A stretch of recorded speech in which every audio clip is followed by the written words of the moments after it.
Hello, everyone. You're in the right place. This is the State of the .NET Foundation.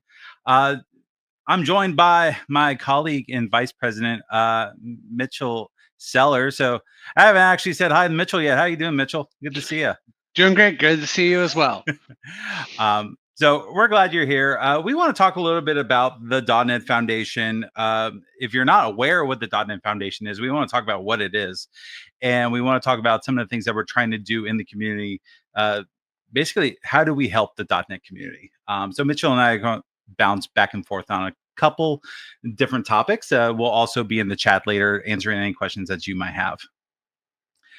So most importantly, if you're here on .NET Conf and you've never heard of the .NET Foundation, let's answer the basic question: what is the .NET Foundation?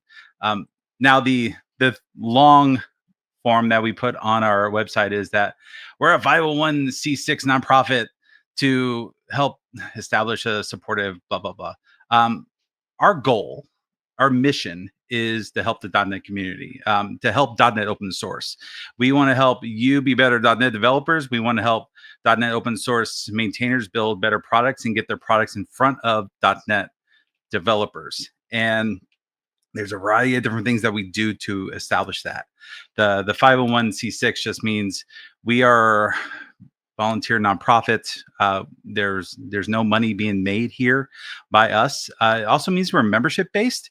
So you could join and become a member of the .NET Foundation, and that's all that really means.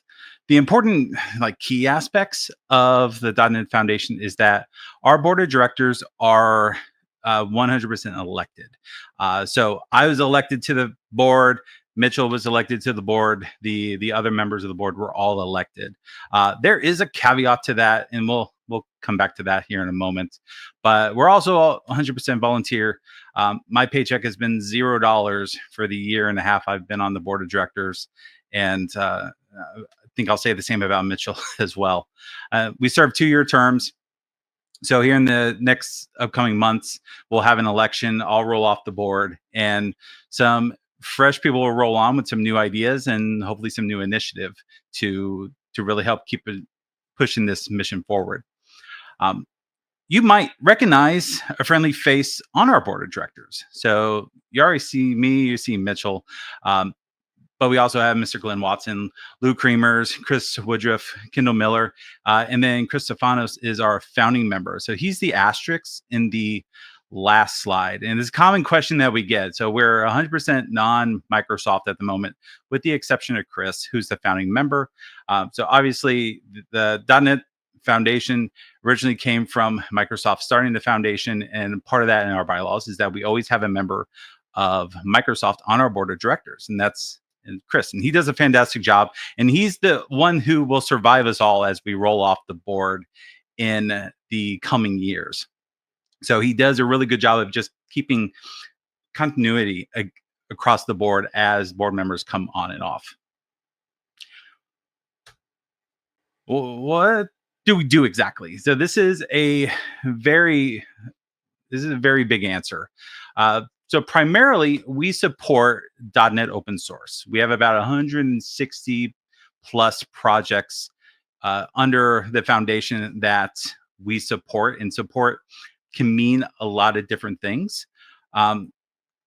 Mitchell, do you want to talk about some of the things that we do as a foundation for open source projects?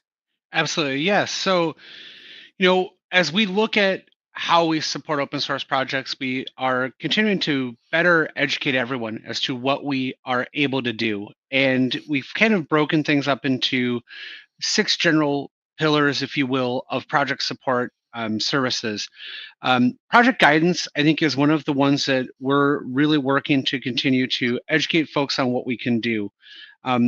Having so many open source projects, underneath the .NET Foundation, we sometimes will see things, we'll experience things, we'll learn of hardship of, hey, this project had this issue come up, here's how they handled it. Or we have, member projects that don't necessarily know how to handle maybe a touchy situation, a personnel type, volunteer situation. So any of that high level guidance of, how to manage the project, how to support your project, is one of those areas that we can really help with. Legal services is one of those things that is a little bit nebulous, and we continue to talk and refine exactly really what we mean there. Projects that are part of the .NET Foundation, right? The copyright and everything is owned, and owned or licensed to the .NET Foundation. So we do provide legal services as projects need for things related directly to maintaining the source code and everything with that project. And we're working to continue to, provide where we do. We're not going to give you business advice on how to set up your own consulting business or something like that, but we're there to help the open source projects with things that they might need. And that'd be things like trademark or code ownership contributions, those kinds of things. Marketing, we have a number of different things that we have marketing support for in terms of helping you get the word out about the member projects. What was a recent release? Do you have an event coming up that is related to your open source project as part of the foundation, that kind of thing, through our newsletters and through other communications. Anybody that's contributed to one of the .NET Foundation open source projects is most likely familiar with the CLA bot or the contributor license agreement bot process. So we do provide that service and help manage all of those things for the projects to help ensure that the contributions that are being made are coming from somebody that has agreed that they had the rights to contribute it. We also offer limited infrastructure for things, Azure type resources, typically things like Key Vault storage or things like that to help operationally keep that open source project going along the way, as well as code signing assistance. One of the biggest things is getting a code signing certificate can be very complicated, especially for a entity that or a project that may not have a business entity behind it. So we have the ability to get those code signing certificates and help put those processes in place to make sure that the projects that are being delivered have the level of security that makes sense. And that's just a few of them. Oh yeah, we should definitely say there is a and more, because we have maintainers that come to us all the time that say, "Hey, I have a question," and there's always a topic at one of our mortar meetings about something a maintainer brings up. So And I don't know, Kevin, there's a question in chat that probably makes really good sense coming from David Pine just about like how often this happens. Because I think it's really relevant for everyone here just to understand. So for example, how often marketing requests or project guidance. It's really sporadic, but typically comes in waves. So any of the projects can ask for marketing guidance or inclusion in newsletter at any time. There is a form available on the .NET Foundation website to actually submit the item for inclusion. So that is something that happens, and every single month that we do the newsletter, we have items of inclusion in there. Project guidance, I don't know, Kevin. That one's been one that we seem to have a real run of it recently. yeah, But it had been fairly limited for a while. And I think some of it, and one of the things that we're going to talk about in a couple slides later on, is some things that we're doing to make sure that all of the projects understand that that's available to them. So it is definitely something that is periodic, and it really comes down to board member involvement and time availability. Sometimes we get a big wave of them. I think we had our first real legal request not all that long ago. It is. I don't know that we'd had any official legal ones prior to the one that we had just a couple weeks ago. at least not while I've been on the board. Yeah, Or you've at been on least the board. from our time on Yeah. the board. So I would also say a lot of it depends on the maturity of the project.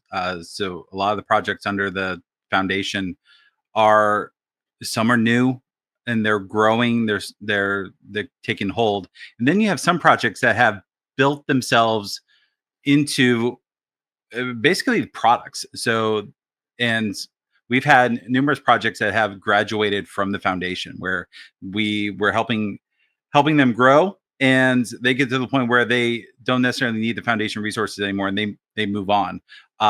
Usually they get funding or something like that. So there's a wide variety of types of projects out there that we're foreseeing.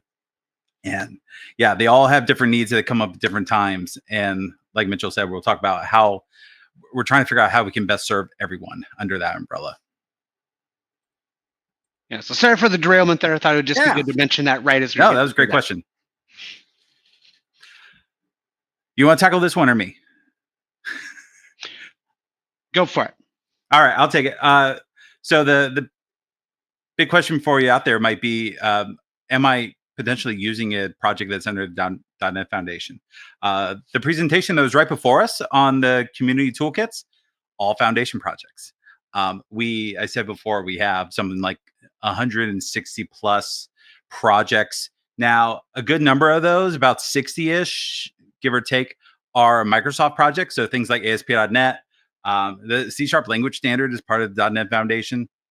So we oversee those and we take care of those. But then we have numerous number of community projects. And this is all stuff that you are probably using in some way, shape, or form, like JSON.NET, AutoMapper, Poly, XUnit, testing frameworks, even things like Open LiveWriter belong under the .NET Foundation. And they all have a variety of support that they need, and some are just they exist and we take care of them. But if you'd like to see the current list of all the projects that we have, you can go to our website and take a look at those. In addition to the open source projects that we help with, that we support, we also support meetups on Meetup Pro. So if you're a member of a .NET user group on Meetup, is very likely that your user group is being supported by the .NET Foundation through Meetup Pro subscriptions. Now, if you're not aware, Meetup is pricey for an individual to host a meetup. So one of the things that we really have tried to do is take that burden off of people just trying to run community events. So if you're out there and you're in a meetup, check to see if they're part of the .NET Foundation, the .NET Meetup Pro. If they aren't, they should register because we'll take care of it for them. But this is one of the biggest expenses that we have every single quarter. Now, probably the most boring part of this entire presentation is this section right here. It's just the current state of the foundation. And now, there's been some drama in the .NET Foundation over the past several years. And I'm not going to downplay, I'm not going to hide any of that drama that has occurred. And the question I ask myself, and I think other board members ask when they come on to the board now, is how can we be good stewards of .NET open source in the .NET community? Because I don't know about you, but I make my livelihood writing software in .NET. And I plan on continuing to make my livelihood writing software in .NET. When you see things like .NET 9 come down the line, and it's just exciting. And I want to keep that going, and I want to keep that energy that we all have. And I want to make sure that as a foundation, we are, use the word steward, we are being good stewards of the resources that we have to help the projects under the foundation and the people involved in the foundation, because we're all on the same team. We all want to win here. So the biggest things that we might be able to do is just making sure that we have funds, that we distribute those funds in a responsible way, making sure that we are utilizing the connections that we have, especially since we have close ties with the folks at Microsoft and the various project teams. And we also have a lot of reach. So our social media, our email list, we have a way to get updates out to the greater community, more so than almost a single individual might. Mitchell and I kind of went back and forth on this slide just to talk about what are some of the things that we'd like to do to be better stewards towards the open source community. If you're a maintainer, we're going to start doing quarterly town halls with project maintainers. And the goal of these town halls is for maintainers to come have a conversation with us and with the other maintainers in the community about what their needs are and potentially what can the foundation do to help more. Um, we're also trying to enact monthly check-ins with a lot of our different projects from the board of directors. This hasn't started yet. This is very slow going because we have 160 projects, and we're trying to make sure that we can adequately talk to all the maintainers that we have. But the big thing that we got, at least from when I come on the board, is that a lot of projects just don't have never heard. They joined the foundation, but they never heard from us. So we're trying to fix that. Just start the communication bandwagon. So we're talking to maintainers, learning about what their needs are, learning if there's anything coming up. Maybe there's a big project update that it would be useful for the greater community to know about. That's the type of stuff we want to look out for. And one Uh, thing too that, as we started doing that, it's been really telling. I think one of the things, and I see some of the things in the comments coming here as well, is that projects not knowing necessarily what we can help with or what we can't help with. The idea with these monthly check-ins and kind of dividing and conquering is to open that door. It may be as simple as, hey, is there anything you're struggling with? What can we help with? It's also a way for us to get a bit of a health check of, are there people actively maintaining that project? Is it something there? There has been always questions, in the chat today, but also the entire time I've been on the board and even beforehand is the role of the .NET Foundation to maintain, ongoing sustainability of a project. If a contributor abandons a project after it's been part of the .NET Foundation. This is a conversation that's been ongoing the entire time I've been on the board. And it's a very unique role because it's a little bit hard in some ways for us to go and completely solicit somebody to replace somebody. But I think that my goal with the way that we were trying to do some of these check-ins is to catch some of that stuff beforehand. If there's a project that's really in need of assistance, that's a time where let's get these project updates or project needs into the newsletter and start to use that audience to catch things before they drop off. So I think it's something there that we're going to continue to work towards. And one of the first things that as we do each of these board, member to project check-ins, one of the things we're asking is, what would you like to see? We may not be able to deliver on all of the things that folks are looking for, but we're really trying to take that step back and look at what these needs are and understand it. I maintain one large .NET open source, .NET Foundation project, and I also maintain like 43 other smaller projects. So I know some of the things, but I want to see what everyone else wants to see. And so that's something that we're going to continue to do. And as time goes on, be vocal and let us know, right? We may not be able to act swiftly to get something in place, but right now we're really trying to information gather to fill this slide out in incredible detail to be able to truly provide that value of what are we doing, how are we helping, where are those boundaries. And I think we have to continue to find ourselves a little bit with that as time goes on. There's also a good question in the chat about what constitutes a project for the .NET Foundation. And uh, so just transparency, we have a projects committee, is probably the largest committee that we have under the foundation umbrella. And they hear new project submissions all the time. And usually what happens is if it's a well-established project, so they're looking at things like commit history, the number of maintainers, they're looking at stars and forks, and all the things you look for in GitHub to see whether or not you trust a project. In the committee, in general, votes and says this is something that we like to potentially bring into the foundation.